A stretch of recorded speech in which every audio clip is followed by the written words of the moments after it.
Hello, today we're going to take a look how to build with the OpenAI API the new images, the new image from GPT-4o, but on the API. Image generation, OpenAI API. Okay, so here we have the link, and here are some examples. So we can see this image. This is the prompt of the image. Create a minimalist home speaker out of glass. It should have an organic shape, blah, blah, blah. As you can see, this is the model that was used, the size and the quality, because now you can also change the quality in your prompts. So with that said, you can come here and read the documents if you want. These are all the models that you can use. This is the GPT image, the one that GPT-4o is using, the latest one, the best one. And now let's go generate an image. So let's make sure that it's Python. We're gonna go to Google Colab and Google Colab here. Let's go for a new notebook. What this is different than the way people code for developing apps. This is more for data analysis, but it's great for anything that is Python related. So, and also data science machine learning projects are built on Jupyter Notebooks. We're gonna use this over here. We copy this code, we come here, and then this is the code that is pretty much gonna work. But before we even start this, we have to remember that we need a library. So we're gonna install OpenAI. I'm gonna let that run. First, it's gonna connect to a CPU, and all of this is free.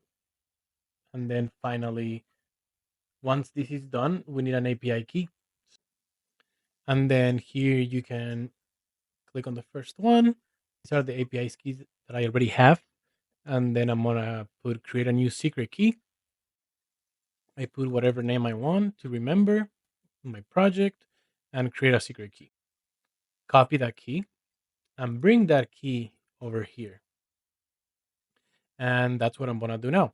So we are gonna put here API key equals and then our API key, and this, let's just save it here as key.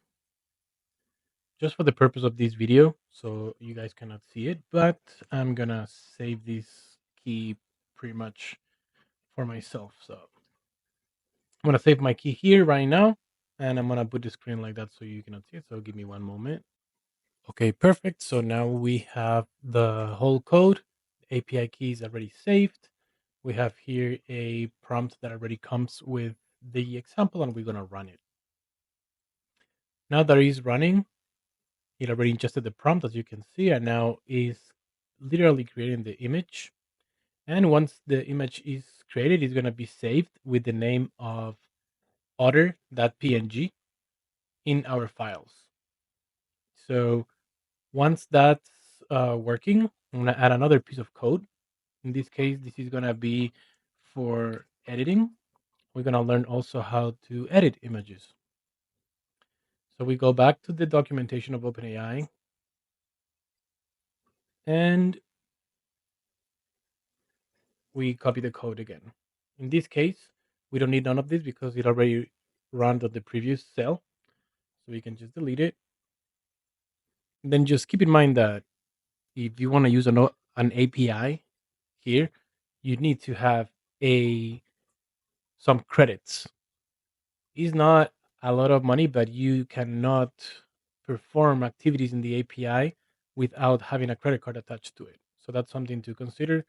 Here I'm going to show you an example of my usage. As you can see, is 50 cents for pretty much three images. So just something to consider. But with that being said, as we can see here, the cell already run means that the image is already here. We're going to double click it. And there you go. We have a beautiful image created from our Python code. The editing, here the output.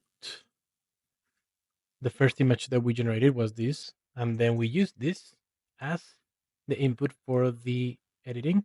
And as we can see, now the otter is in the middle.